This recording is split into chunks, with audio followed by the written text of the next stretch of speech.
আজকে থেকে প্রায় 4014 বছর আগের কথা। আজকে থেকে যখন আমরা লেকচার দিচ্ছি, এখন থেকে প্রায় 4014 বছর আগের কথা, মানে প্রায় 4000 বছর আগের কথা।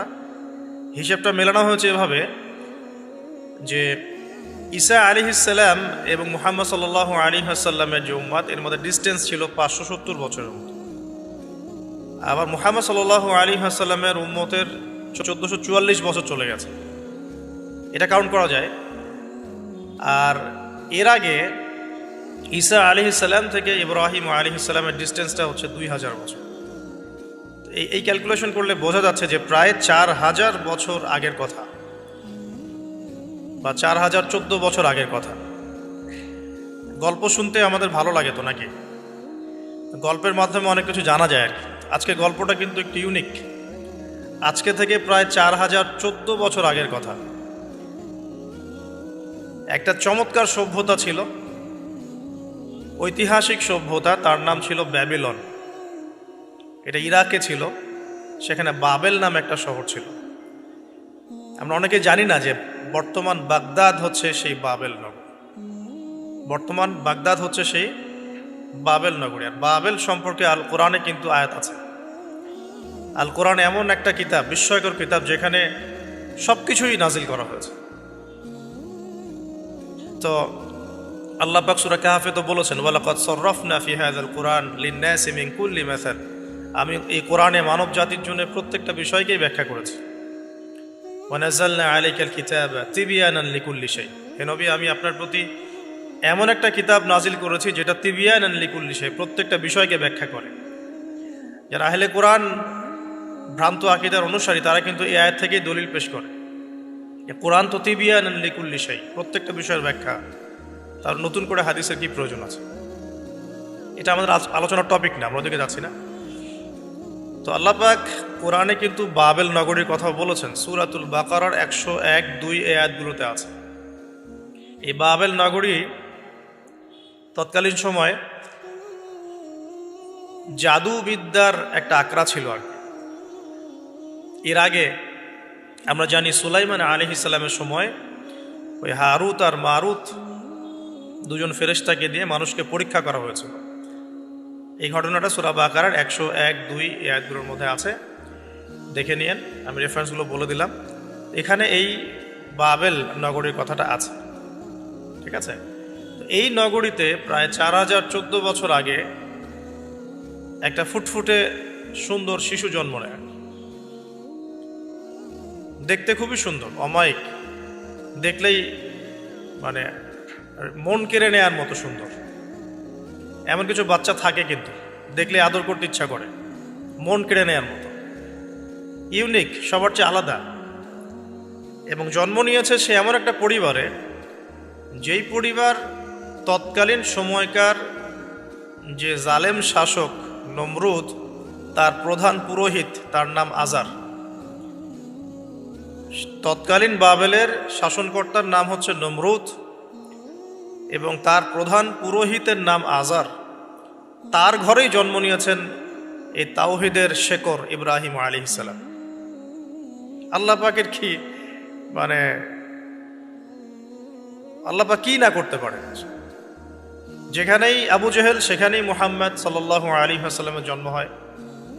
যেখানেই নমরুদ, সেখানেই ইব্রাহিমের মতো মানুষ আসেন। যেখানেই ফেরাউন, সেখানে আবার মূসা আসেন। মূসাকে আল্লাহ রাব্বুল আলামিন ফেরাউনের ঘরেই মানুষ করলেন। ইব্রাহিম আলাইহিস সালামকে আল্লাহ পাক আজারের ঘরেই মানুষ করলেন। আজকেও আমরা দেখি এরকম সিটি অফ আখিরুজ্জামানে কিছু কিছু দিনী বোন চেহারা না দেখানোর জন্য আন্দোলন করছে।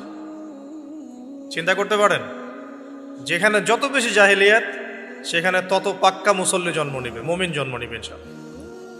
যেখানে যত বেশি জাহেলিয়াত, সেখানে তত শক্তিশালী মুমিনদের জন্ম হবে ইনশাআল্লাহ। তো এখন তৎকালীন নমরুদ যে সভ্যতার অধিবাসী ছিল, এই সভ্যতাটাকে আমরা বলি কালাডীয় সভ্যতা। এটাকে কালাদীয় সভ্যতা বলা হয়। এটা মূলত জাদুর জন্য একটু বিখ্যাত ছিল, যেটা রেফারেন্স আমি দিলাম সুলাইমান আলাইহিস সালামের যুগ থেকে। এখানে আজারের ঘরে জন্ম নিয়েছেন আমাদের নবীগণের পিতা, মুসলিম জাতির পিতা ইব্রাহিম আলাইহিস সালাম। সুবহানাল্লাহ। বলা বাহুল্য যে নমরুদ কিন্তু 400 বছর বেঁচে ছিল, এবং 400 বছর হায়াত পাওয়ার পরে সে মনে করছিল যে সে কখনো মারা যাবে না। এরপরেই সে নিজেকে খোদা দাবি করা শুরু করেছে আর কি। এই বাচ্চা ছেলেটা বড় হতে লাগলো। যারা সমাজকে পরিবর্তন করে তারা কিন্তু সমাজের স্রোতে গা ভাসায় না। নবী সাল্লাল্লাহু আলাইহি ওয়াসাল্লামের জন্মটা একটু মিলাই এটার সাথে। আমাদের নবীও ঠিক এরকমই একটা সমাজে জন্ম নিয়েছেন।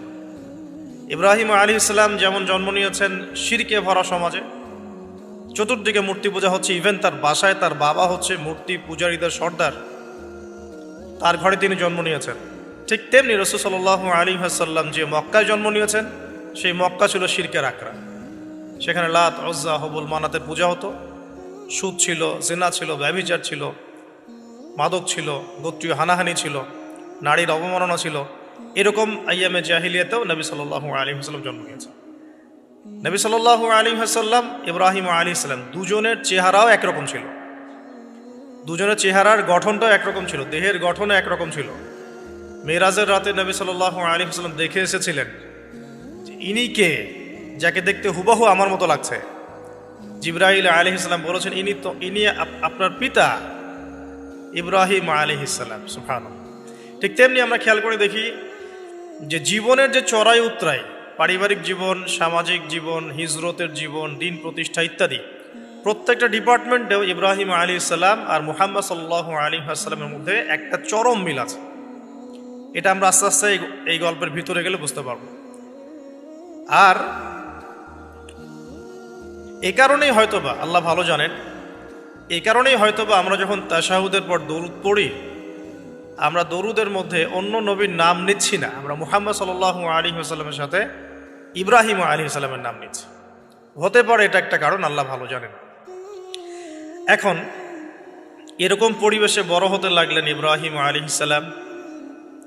আমি একটু আগে বলেছি যারা সমাজকে পরিবর্তন করে তারা কখনো সমাজের জাহিলিয়াতের স্রোতে গা ভাসায় না।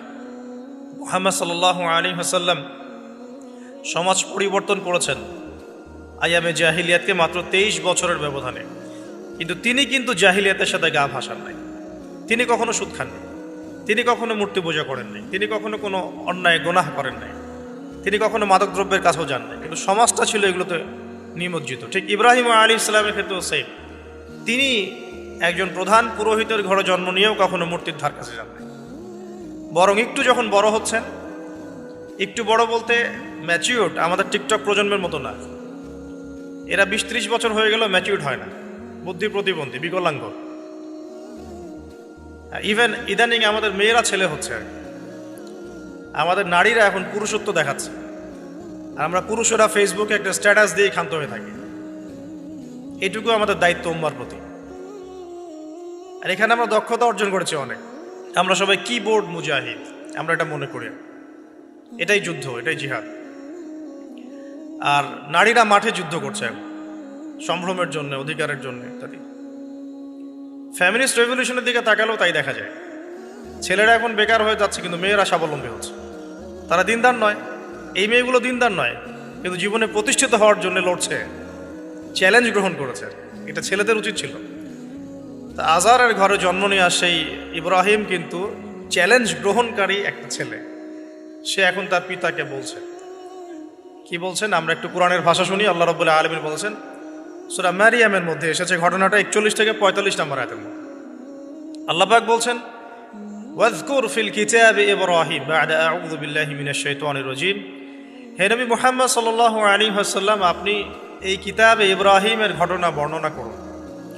ইয ক্বালা লিআবিহি, যখন ইব্রাহিম তার বাবাকে বললেন, তার বাবা মানে আজারকে বললেন, ইয়া আবাতি, হে আমার বাবা, লিমা তা'বুদু, তুমি কেন ইবাদত করো এমন সত্তার, মা লা ইয়াসমাউ, যে শুনতে পারে না, ওয়ালা ইউবসিরু, দেখতেও পারে না, ওয়ালা ইউগনি আনকা শাইআ, তোমার কোনো উপকার করতে পারে না। একটা ছেলে যার বয়স হবে 15 থেকে 20, হয়তো বা হাইয়েস্ট, তার কাছে কি এমন জ্ঞান আসলো যে সে তার বাবাকে এখন চ্যালেঞ্জ করছে? তার জ্ঞানতাত্ত্বিক যুদ্ধ শুরু হলো, আদর্শিক যুদ্ধ শুরু হলো বাবার সাথে। হে আমার বাবা, আপনি কেন এমন সত্তার ইবাদত করছেন যে শুনতেও পারে না? অসারতা দেখিয়ে দেওয়া হচ্ছে চোখে আঙ্গুল দিয়ে, দেখতেও পারে না, আপনার তো কোনো উপকারও করতে পারে না, কোনো ক্ষতিও করতে পারে না। ওয়ালাম ইউগনি আনকা শাইআ, ইয়া আবাতি, হে আমার বাবা, ইয়া আবাতি ইন্নী আখাফু আন ইয়ামাসসাকা আযাবুম মিনার রাহমানি ফাতাকুনা লিশ-শাইতানি ওয়ালিয়্যা, হে আমার বাবা, আমি ভয় পাচ্ছি যে আপনার উপরে না আবার আল্লাহ পাকের গজব নেমে আসে এবং আপনি শয়তানের ওলি না হয়ে যান। ওলি মানে কি? বন্ধু, বন্ধু, শয়তানের বন্ধু না হয়ে যান। ইয়া আবাতি ইন্নী ক্বাদ জাআনি মিনাল ইলম মা লাম ইয়াতিকা ফাত্তাবি'নি আহদিকা সিরাতান সাওয়্যা। কি চমৎকার কথা! ছোট্ট ছেলেটা বলছে, হে আমার বাবা, আমার কাছে একটা জ্ঞান আসছে, জ্ঞান, আমার কাছে একটা জ্ঞান এসেছে যেটা তোমার কাছে আসে নাই। ফাত্তাবি'নি, তুমি আমার অনুসরণ করো। আহদিকা, আমি তোমাকে পথ দেখাবো। সিরাতান সাওয়্যা, সহজ সরল পথ দেখাবো তোমাকে। সন্তান বাবাকে নসিহত করছে। দেখো, সন্তান বলছে, আমার কাছে এমন জ্ঞান এসেছে বাবা যেটা তোমার কাছে আসে নাই, তুমি আমাকে ফলো করো, আমার অনুসরণ করো, আমি তোমাকে পথ দেখাবো। Ego problem, ego. আজকেও যখন কম বয়সী কোনো মানুষ বেশি বয়সের কাউকে দাওয়াত দিতে যাবে, এরকম প্রবলেম ফেস করতে হবে। তার বাবা কি বলল, কেন ফেস করতে হবে, আল্লাহ পাক সেটাও বলেছেন সূরা বাকারা। এটা এই সূরাটা সূরা বাকারায় বলেছেন, ওয়া ইযা ক্বিলা লাহু ইত্তাকিল্লাহ, কিছু মানুষ আছে যাদেরকে যদি বলা হয় আল্লাহকে ভয় করুন, আখাযাতহুল ইজ্জাতু বিল ইসম, তাদের প্রেস্টিজে লাগে। এক কথায় কি? প্রেস্টিজে লাগে, প্রেস্টিজ নষ্ট হয়। আখাযাতহুল ইজ্জাতু বিল ইসম ফাহাসবুহু জাহান্নাম, আল্লাহ বলেন ওর জন্য জাহান্নামই যথেষ্ট। ওয়াসাআত মাসীরা, কত নিকৃষ্ট সেই আশ্রয়স্থল। তো এখনকার সমাজে প্রবলেমটা আপনারা ফেস করবেন। যদি আপনার বয়স কম হয়, আপনার কাছে অনেক জ্ঞান থাকলেও মানুষ সমাজের নিতে যাবে না। আপনি ক্রিপ্টোকারেন্সি নিয়ে কথা বলছেন, এক শ্রেণী ধর্মনেতাই আপনার পিছনে লেগে যাবে। আপনি ইসলামিক রেভলিউশন নিয়ে কথা বলবেন, ইসলাম এস্টাবলিশমেন্ট নিয়ে কথা বলবেন, ইউনিটি নিয়ে কথা বলবেন, উম্মার করণীয় নিয়ে কথা বলবেন। আপনি এই বয়সে, এত ছোট বয়সে আপনি উম্মার প্রবলেমসগুলো ফাইন্ড আউট করে সেগুলো সলিউশন নিয়ে কথা বলবেন, এত বড় সাহস আপনার? এটাই প্রবলেম। অথচ চমৎকার একটা বিষয়, আমাদের সমাজে এগুলো দেখা যায়, অন্য কোথাও দেখা যায় না। কোনো ড্রাইভারকে জিজ্ঞাসা করবেন, কোনো ড্রাইভারকে জিজ্ঞাসা করবেন, তার স্কিল সম্পর্কে জিজ্ঞাসা করবেন যে আপনার স্কিল কেমন। একটা অ্যান্সার দিবে সে, আমি 10 বছর থেকে চালাই, বা 15 বছর থেকে চালাই, আমি 27 বছর থেকে গাড়ি চালাই। মানে তার এই বয়সটাই হচ্ছে স্কিলের মানে দলিল, সার্টিফিকেট। এখন এরকম চলছে দ্বীনি অঙ্গনেও। আমি 20 বছর থেকে ফতোয়া দিই, আমি 32 বছর থেকে ওয়াজ করি, আমি এই করি, আমি সেই করি। এই যে জাহির করা, আল্লামা তাকি উসমানী দামাত বরাকাতুহু এবং তার যারা ছাত্ররা আছেন সারা উপমহাদেশে, স্পেশালি বাংলাদেশে, তাদের অনেকের সাথে আমি দেখা করেছি। তারা একটা নসিহত সবাই কমনভাবে করেন, দেখি নসিহতটা করেন যে কখনো নিজেকে জাহির করবা না, কখনো নিজেকে জাহির করবা না, তাহলে আল্লাহ তোমার ইলম কেড়ে নিবে। আর আমরা এখন দ্বীনি অঙ্গনে জাহির করার জন্য ব্যস্ত। আমি এত বছর থেকে এটা করি, আমি অত বছর থেকে করি, অথচ এটা কোনো দলিল নয়, এটা কোনো সার্টিফিকেট নয়। এত বছর থেকে বলার পরেও ভুল হতে পারে, যেটা ভুল হবে সেটা শুধরে নিতে হবে। আর নবী সাল্লাল্লাহু আলাইহি ওয়াসাল্লাম যায়েদ বিন হারেসা রাদিয়াল্লাহু আনহুকে একটা কাফেলা সেনাপতির দায়িত্ব দিয়েছিলেন যখন তার বয়স মাত্র 17 বছর। কত বছর? 17 বছর বয়সী একজন তরুণ সাহাবী যায়েদ ইবনে হারেসা রাদিয়াল্লাহু আনহু, তিনি নেতৃত্ব দিচ্ছেন এমন সাহাবীদের যে সাহাবীরা তার চেয়ে বয়সে অনেক বড়। এমনকি এই অভিযান শেষ হওয়ার আগেই নবী সাল্লাল্লাহু আলাইহি ওয়াসাল্লাম ইন্তেকাল হয়।